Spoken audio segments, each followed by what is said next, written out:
Hello, this is Matt on the Moon Family Sedan channel, and here's a headline from the Crypto Basic, which frankly surprised me a bit. Ripple transacts $3.3 billion between Mexico and United States with Bitso using XRP. Oh, folks, I understand that Ripple's a privately held company, and they don't owe us anything in terms of information. In fact, they're way more transparent than they have to be about all sorts of things, including how they're treating their own XRP. And obviously they put in a quarterly XRP markets report.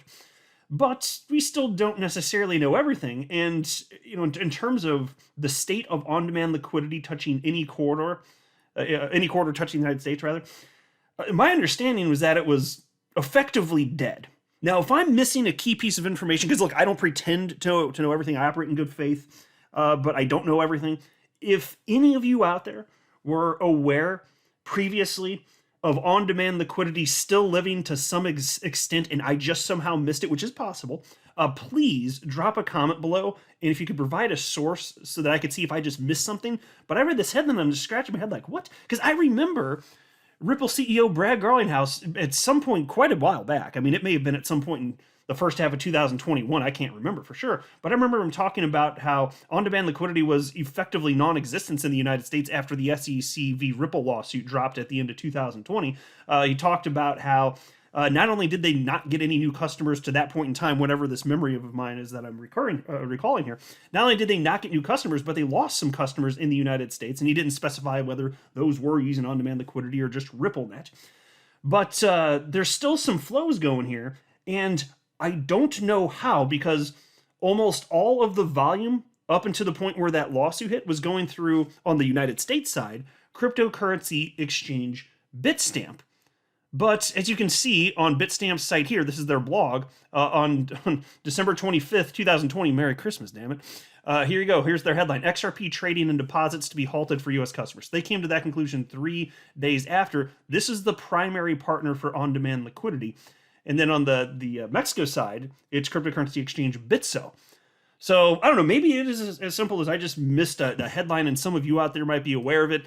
But a lot of the time, stuff will just pop out because employees will say things, and then I just sit there. This is not the first time something like this happened. And then I just scratch my head, going, "Okay, but so it does exist." But before going further, do want to be clear that I do not have a financial background of any kind. I am not offering financial advice, and you definitely should not buy or sell anything because of anything I say or write. I'm just an enthusiast who enjoys making YouTube videos about crypto-related topics, but just as a hobby and just for fun. All right, so let's jump into this thing. The remittances leveraged XRP and moved funds between the United States and Mexico. Bitso, a Mexican crypto exchange and one of Ripple's most prominent on-demand liquidity partners, recently disclosed in an official statement that it processed up to $3.3 billion in remittances between the United States and Mexico in 2022. According to Bitso, this feat was achieved in alliance with Ripple. The figure represents 3 times the volume processed in 2021, underscoring the growing rate at which cryptocurrencies are leveraged for cross-border settlements due to their promise.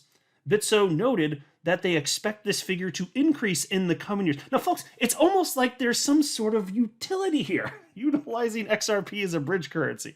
And XRP isn't the only one that is cited in this article. In fact, it's not the only bridge. Stablecoins are being used as well, but look, there's always going to be a place for a jurisdictionless cryptocurrency to kind of fill that void where there's no, not only is there no counterparty risk, there's no counterparty benefit, because a lot of the reasons that people might not want to hold various, fiat currencies even, is because of political ramifications. This is a jurisdictionless thing. It's just code, and it's an asset that's traded globally on open markets. So you don't have to worry about that, and that there's always going to be a place for an asset like that, and XRP is the asset that has been positioned for this use case, and it's also got something that can't be programmed into it. So it's, yes, fine, programmed in, blazing fast speed, all that jazz, uses almost no energy. But it also has liquidity, and that is not something you can program into any asset. Either there's liquidity or there isn't, and in this case, there sure as hell is. Anyway, piece continues. The Latin American exchange highlighted that the remittances were facilitated through its Crypto for Business service and were mainly carried out using XRP and stablecoins as bridge assets.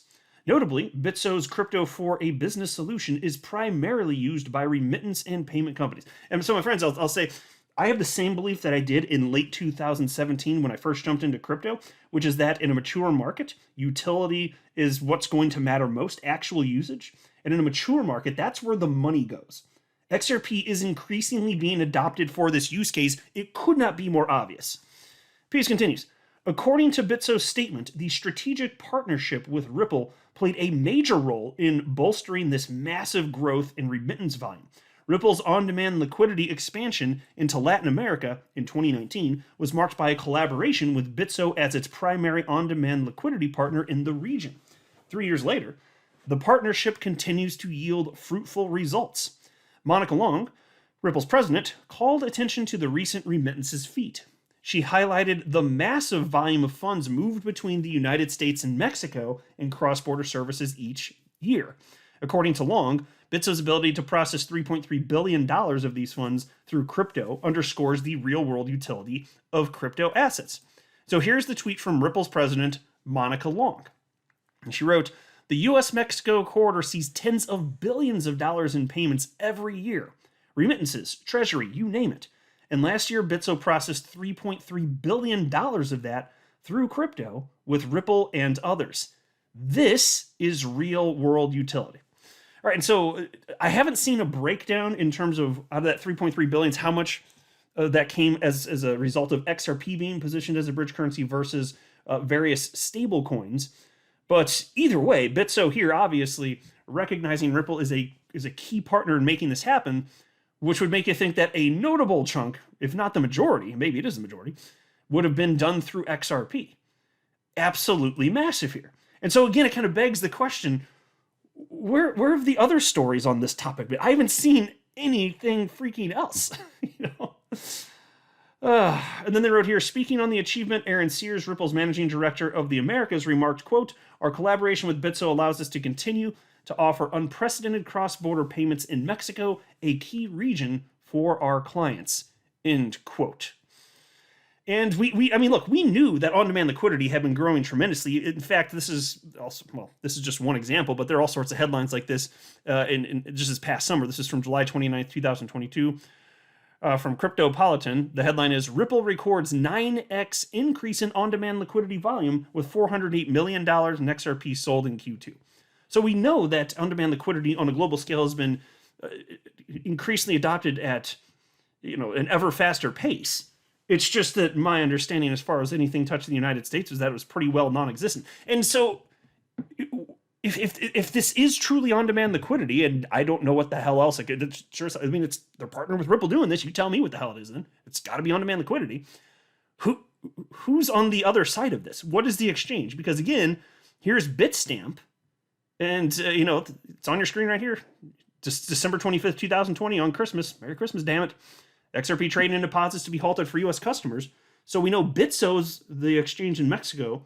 So who on the United States side is doing this? Because it was almost all the flows were going through Bitstamp. There was apparently some through Bittrex. Although Bittrex, by the way, in case you hadn't heard, they recently announced that they're leaving the United States due to a lack of regulatory clarity. But again, almost all the flows were going through Bitstamp anyway. So I don't know. I got more questions than answers. That's why I thought I'd highlight this. But again, I don't pretend to know everything. So it's one of the nice things is being part of a really big community like the XRP community is we can fill in the gaps of each other's knowledge. So I'm assuming somebody out there listening might know some things that I just am unaware of to this point. If you can let me know, I'll be happy to update in a future video and certainly give credit because I always view all of this stuff as a community effort and learning together. But that's what we're seeing right now. Now, on the topic of this obvious use case, like it couldn't be a more obvious use case, at least at this point in time. It's certainly true, broadly speaking, that crypto speeds up the velocity of money and it makes things cheaper. So even if you don't need a bridge currency, if you just want to move your XRP to a friend on the other side of the planet, you can just do that. And it's almost completely free and it happens in real time. And there are other cryptos that are pretty darn quick and much less costly to move around the planet compared to fiat currencies. And so it's not uniquely XRP in and of itself that can move, dramatically reduce costs. But in terms of it being positioned as a bridge currency, yeah, that's pretty uniquely XRP in terms of dominance. XRP has that in that use case cornered to this point. Doesn't mean that's ever going to have 100% market share, and I don't think that matters. But it's one of the things it's most known for in terms of real-world adoption, utility, so on and so forth. Well, here's a tweet the other day from the official Coinbase account, and they wrote, people in the United States spend over $12 billion a year in fees to send money abroad, yet the process for international transfers is shockingly slow and expensive. Crypto transfers are significantly faster and plus 96% cheaper, relieving the burden of supporting those abroad. Now, that's cool, and it's true, but why am I highlighting this? Well, this was retweeted by Paul Grewal. Nothing against this guy on a personal level at all. He is the chief legal officer at Coinbase. He's their top in-house legal guy. He retweeted that, and he wrote the following. I get it. It can be hard to see crypto in tangible terms, so consider this. Cryptocurrencies can greatly cut the cost of sending money internationally by about 96.7% versus the current system. Sending Bitcoin to another wallet costs an average of $1.50 per transaction, and Ethereum costs an average of 75 cents per transaction. Folks, facepalm, audible sigh, all that jazz. That sounds outrageously expensive.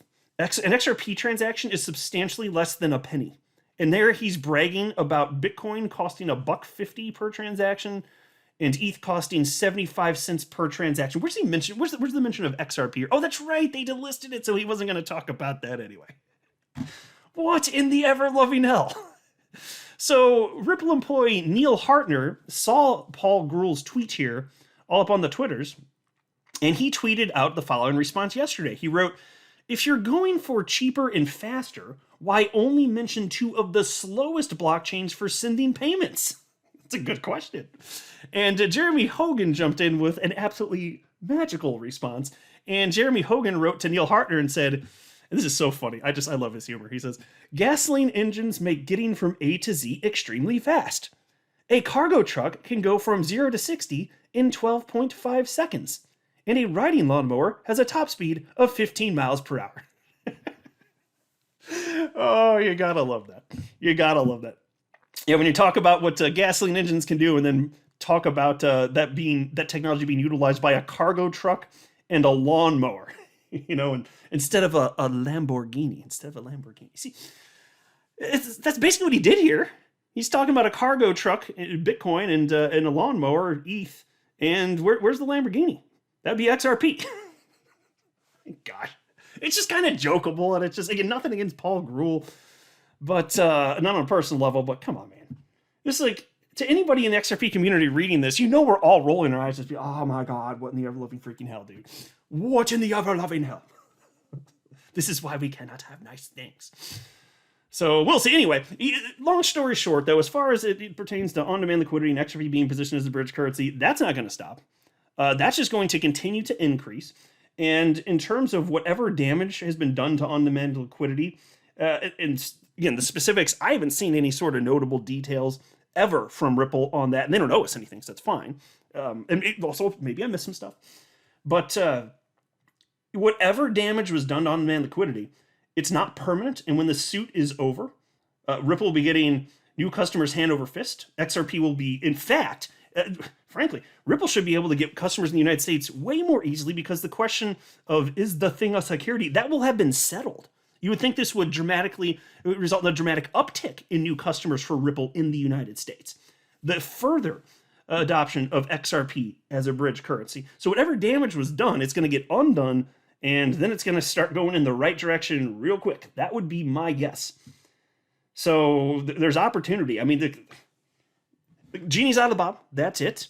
And it's just like either XRP is used in every corridor the world over as a bridge currency, except for those that touch the United States, or it works in every corridor. That's pretty much it. Except for maybe North Korea. But you know what I'm saying. Let me know what you think. I'll go ahead and wrap up here, though. I'm not a financial advisor. You should not buy or sell anything because of anything I say or write. That would be a very, very, very bad idea. Until next time, to the Moon Family Sedan.